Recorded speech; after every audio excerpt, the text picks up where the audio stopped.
ころであなたたち何者ですか?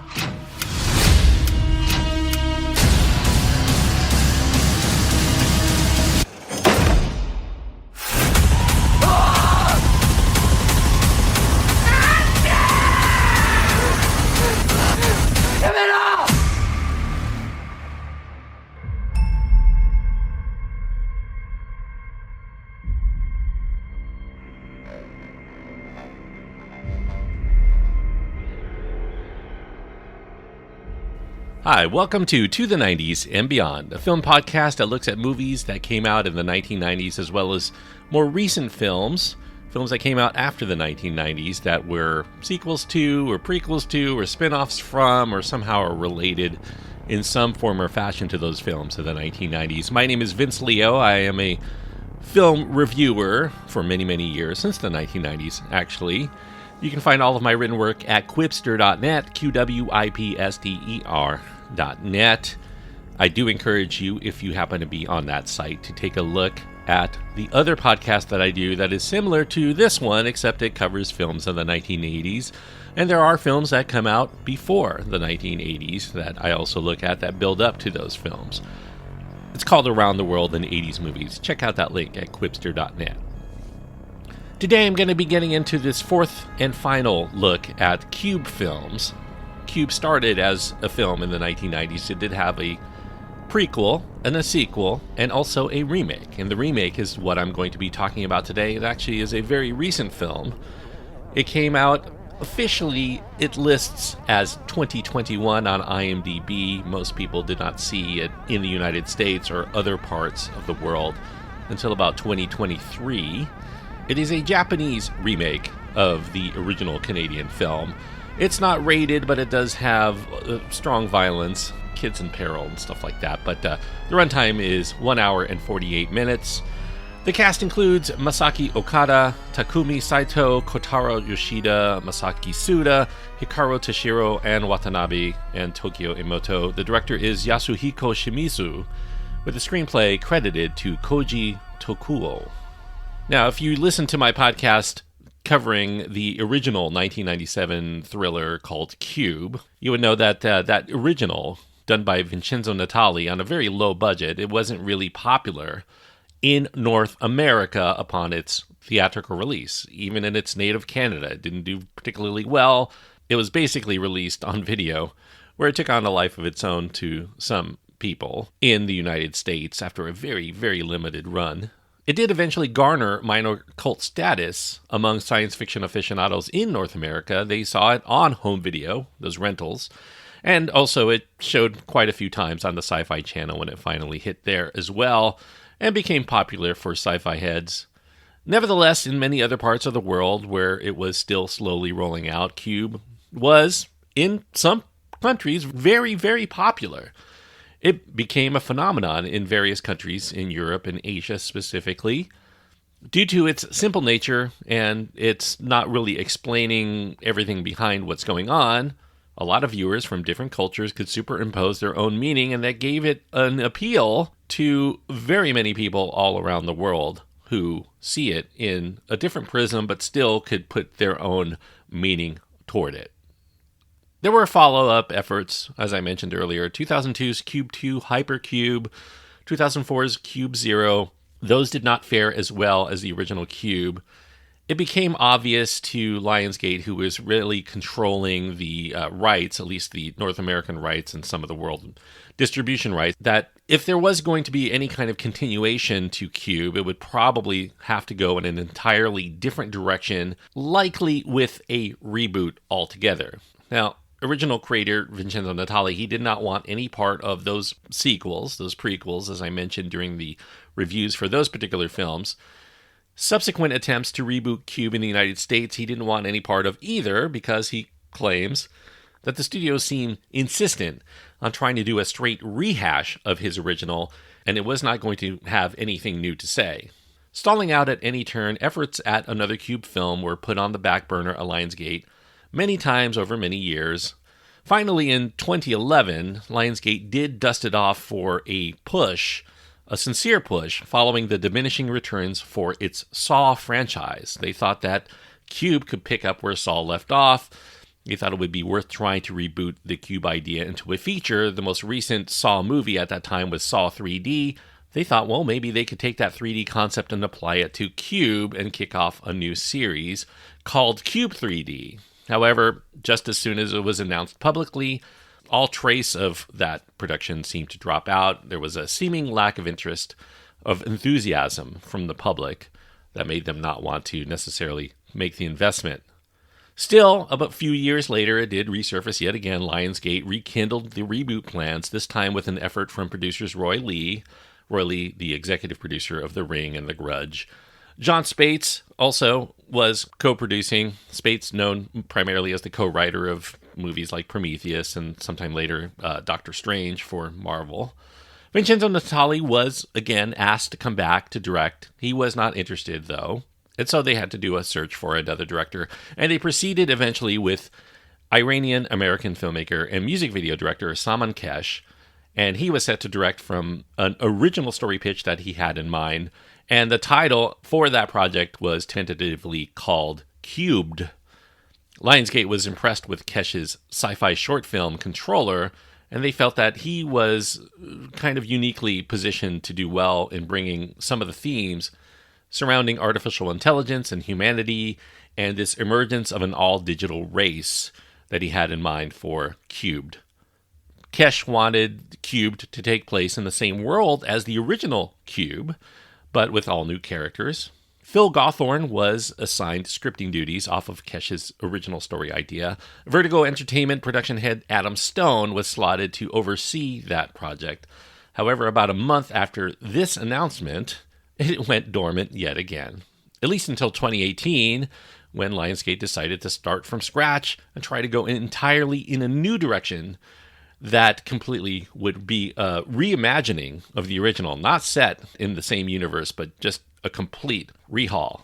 Unfortunately for Lionsgate, they would be beaten to the punch 25 years after Cube's release in Japan.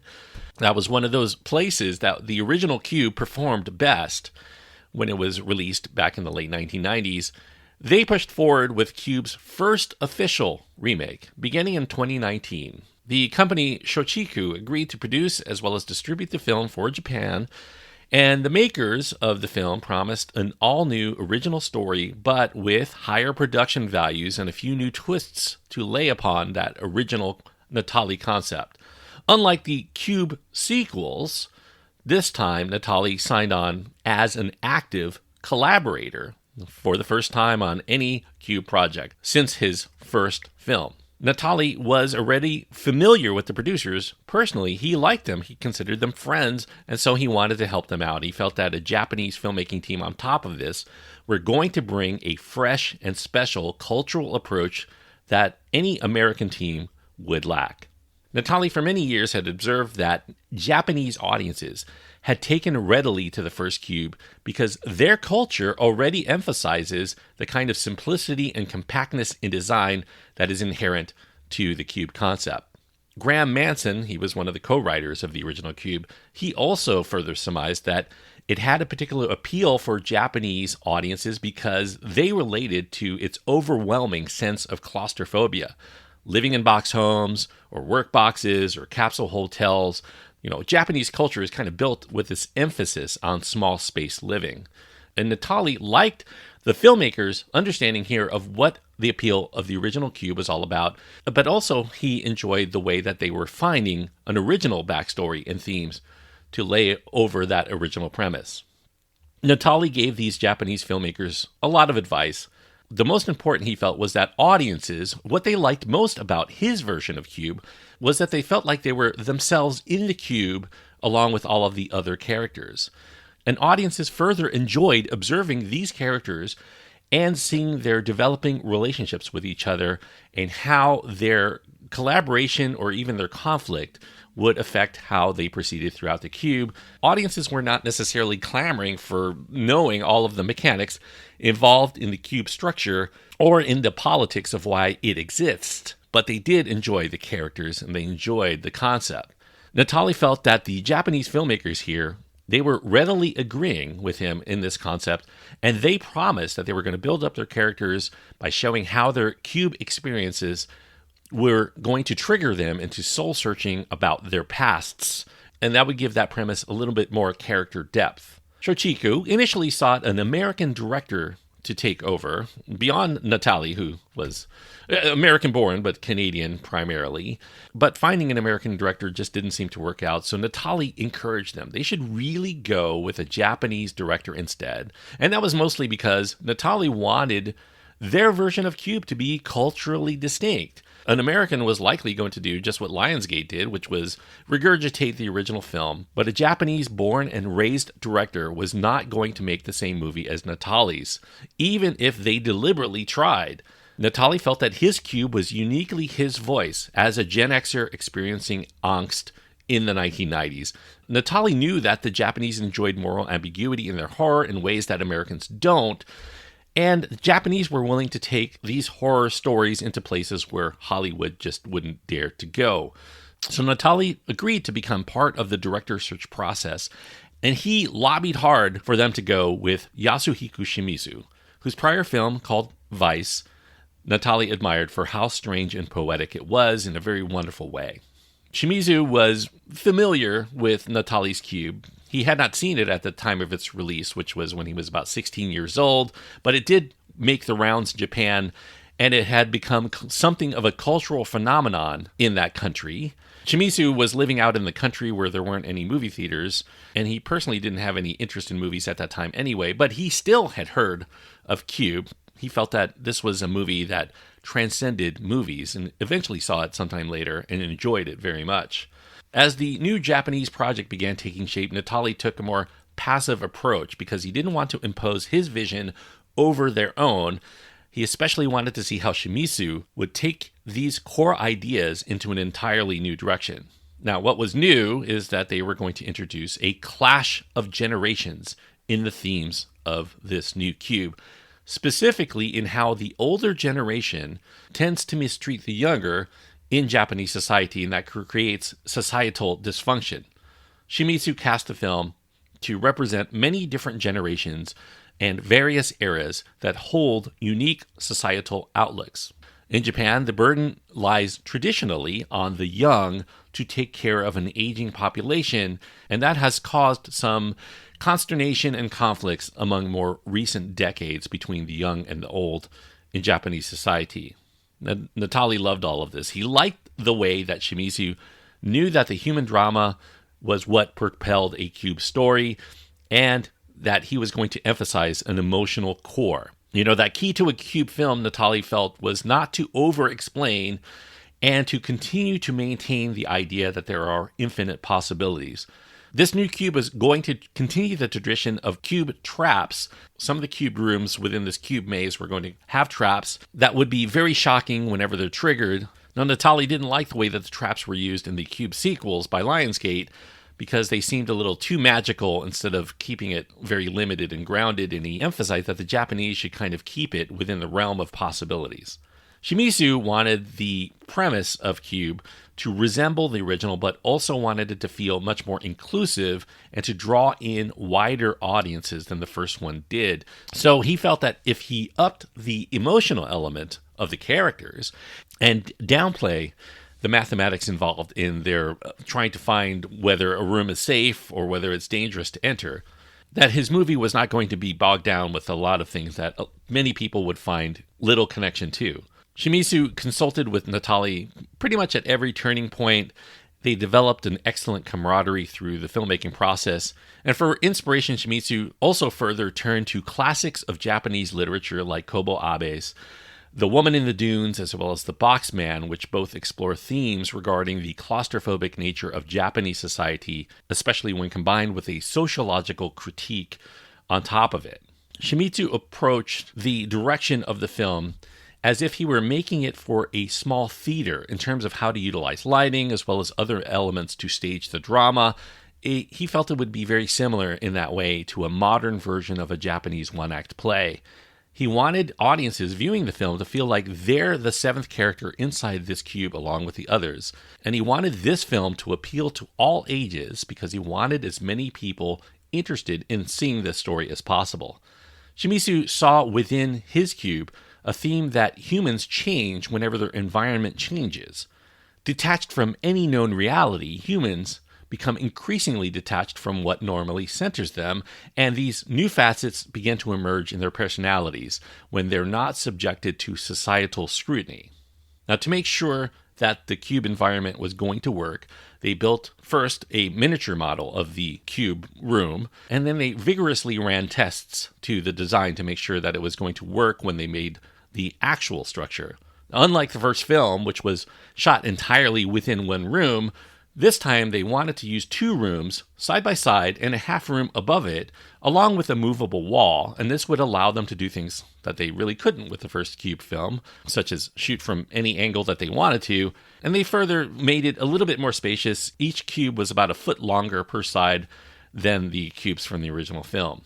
Shimizu and the production team brainstormed the nature of each of the traps that they were going to use in the film, inspired primarily by the ones that were concocted by Natali in the 1997 original. He, in fact, gave them full blessing to replicate those traps if they wanted to or modify them as they saw fit. They storyboarded all of the sequences that they were going to use in advance. To minimize confusion in the filmmaking process, they developed additional small-scale models using a larger number of cubes to plan out camera angles and movements. A shooting order chart was also created to keep the schedule tight and on track, and then detailed documents explicitly described each individual cell as well as how the characters would move through and between the hatches. Natali, as the creative consultant, also gave advice about the plot framework, in particular in regard to the design of the traps. Natali was very impressed with the new cube designs, and he especially nerded out when he saw that the designs included fractals, something that appealed to his geeky sensibilities. He continued to try to be careful not to be too intrusive in the filmmaking process. He felt he should only employ a light touch in order to keep things feeling original, although Natali did agree, by their request, to design the very last trap entirely. So the last trap you see in the film, if you watch this film at all, is completely conceived by Natali as kind of a way to say thank you for Natali for being on board. Now, for other aspects of the Japanese version of Cube, they collaborated with Ryogo Matsumaru.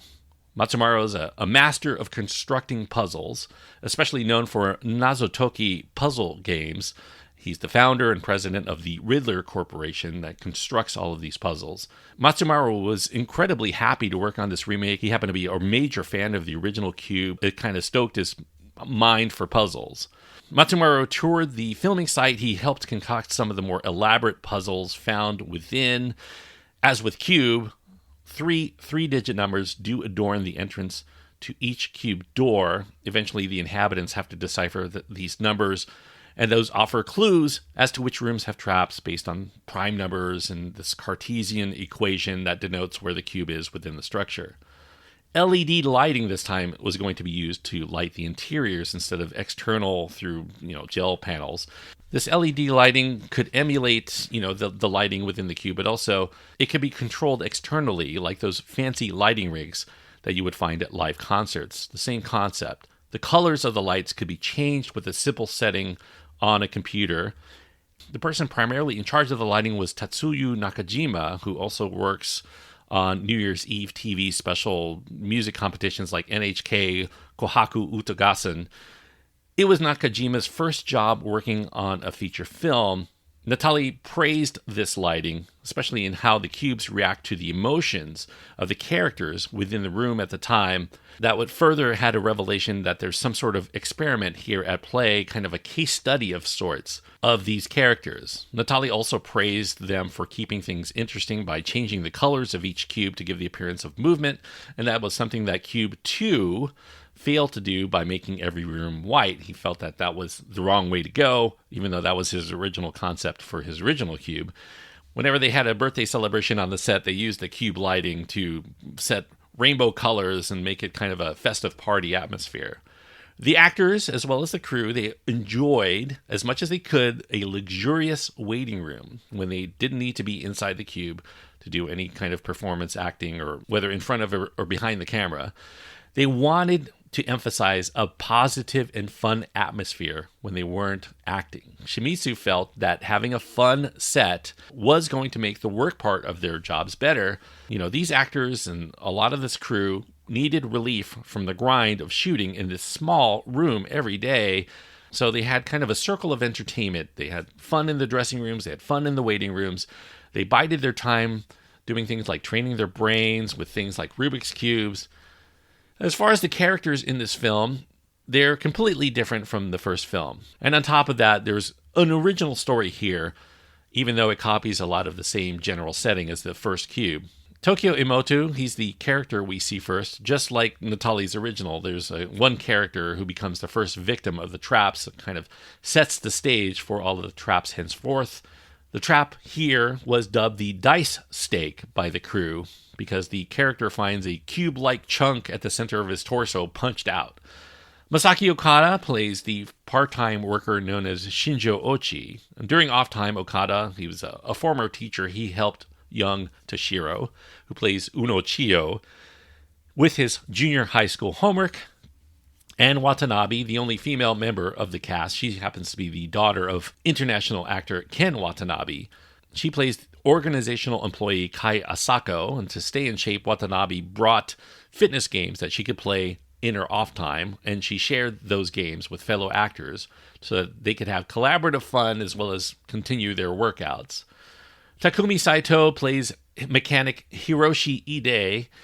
The script originally included a backstory to Ide about having an ailing wife that was shot for the film, but a lot of it was edited out in post-production. They rationalized that a painful backstory could still be implied among the characters through their facial expressions, and Ide was going to be desperate to get out so he could help his wife. Child actor Satoshi Yamatoki, he plays Hiroto Goto, who was the suicidal younger brother of engineer Yuichi Goto. We see him in flashbacks. Goto played by Masaki Suda. Suda brought with him a foot mat and a puzzle game and a lot of other items to pass the time with amusement. There was a big emphasis here to make sure that they were having fun while they were there. Meanwhile, Kotaro Yoshida, he brought 8 newborn puppies into the actors' waiting room so that they could all play with. Everybody had fun behind the scenes, trying to counteract the dourness of the story and the hot and claustrophobic environment while they were acting. The actors felt deep darkness in the script, so there was that continued concerted effort to keep all of their off time very light while they didn't have to act out this somber story. Despite every effort to keep up their morale, the cast still expressed afterward that there was a difficult nature shooting within the cube. They admitted that after spending hours in the cube, they felt very fatigued doing this day in and day out, and when it was all said and done, they were happy to have escaped when the shoot was over. Kyle Cooper, he's a veteran title designer. He did films like Seven and Mission Impossible, some of the Marvel movies, all of the Spider-Man films. He was hired for the opening credits to Cube. The theme song that was made for this, called Cube, by Jen Hoshino, when it was finally released, it received millions of views on YouTube. It was kind of a phenomenon unto itself. There was a keychain mini version of a Rubik's Cube created to promote the film, sold at location screening the movie. Further promotion included a Rubik's Cube challenge between the cast members to be the first to solve a Rubik's Cube, so they kind of had a fun promoting this film. After it was released, Natali gave his blessing to the film. He said he loved this Japanese version. He felt that they very much understood what made the original work, and they were able to nail the fundamentals of the original cube while also coming up with a very refreshing design aesthetic. He liked that it was very different to his own film, and he called Shimizu a clever director in the way that he incorporated societal issues into the mix to tell a more layered story that would have extra appeal not only to Japanese filmgoers, but to people of other cultures that might be able to relate to the story. Now, as far as what I personally think about Cube, now I'm uncertain whether it plays better for Japanese audiences. So if you're Japanese or happen to be very involved in Japanese culture, this might provide an extra dimension that is lacking for audiences like American audiences like me. Because when I watched this version of Cube, I felt that it was lacking a lot of that suspense. And I didn't, even though they had a lot of emphasis on characterizations and trying to build up their backstory, I didn't really care about the characters in this version of Cube. And I especially labored to find any interest in some of the flashback sequences that are encumbered by a lot of heavy melodrama and very thick sentimentality. I didn't relate to these characters, mostly because I didn't particularly like them. Some of the character arcs, I feel, do devolve into an overly expressive, cartoonish quality that undercuts some of the realism that I would have liked in this version of the film. There is more budget to play with. It's a good-looking movie, lighting-wise. The design aesthetic is good. It looks and sounds very crisp, very clean, very bright, especially when you compare it to the original. But I don't think that novelty newness of the original concept is here. The characters are just not as interesting. The plot is just not as compelling. So I still prefer Natali's original film. All of these efforts to try to replicate it just do not have that uniqueness to it, and any effort to try to expand it beyond the original concept only weighs it down further into making it less fun. And unfortunately for that, I'm only going to give Cube 2 stars out of 4. 2 stars on my scale means that it's lacking something vital that keeps me from recommending it to most people, and I feel that, among many things, it's really lacking suspense, and that's primarily because I do feel, despite every effort involved, we just don't really care about the characters, and you end up caring more about what the cube structure is and why it was designed. Answers it doesn't really give you. There are some hints, especially toward the end, but eventually, if you're more interested in the mechanics of it rather than the characters in it, that defeats the purpose, I think, of a Cube film. And so for that, I can only give it 2 stars out of 4. Now, there was a book released in Japan called Novel Cube Continued that depicts what happens to the first film. It's kind of like a prequel to this version of Cube. The character played by Tokio Emoto at the beginning of the film, we learn how he comes to be in the cube, as well as his efforts to escape. That was authored by Riku Kurosaki. So I guess you can check that out if you can read Japanese and get a little bit of a continuation or a background to this story. As I mentioned, it was released in 2023 in the United States and other parts of the world. Cinedigm did acquire the American rights to the Japanese version here. They wanted those rights to exclusively show the film on its horror streaming platform that they own called Screambox. If you happen to have that, you probably will find this. Lionsgate continues to take pitches for new versions of Cube. It still is going on. At some point, they just can't quit it. They just continue to want to make it. Maybe the lack of success of this Cube will either spur them on to make their own, or maybe they'll realize that there's not as much of an audience there as they thought, but they still think the concept is viable, and it's very inexpensive because there's only really one room. Thank you, everyone, for listening to my overall look at the Cube films. If Lionsgate ever comes out with another version of Cube, or maybe another country like Japan continues to make this as a concept, I will continue to showcase it here on To the 90s and Beyond, as stemming from that original Cube concept from the 1990s. As far as what I'm going to be covering for the next film, where I'm going to kind of take off of Cube to another science fiction concept in which you have somebody waking up in this environment with amnesia, not knowing why he is there or what's going on, and having to decipher a way out.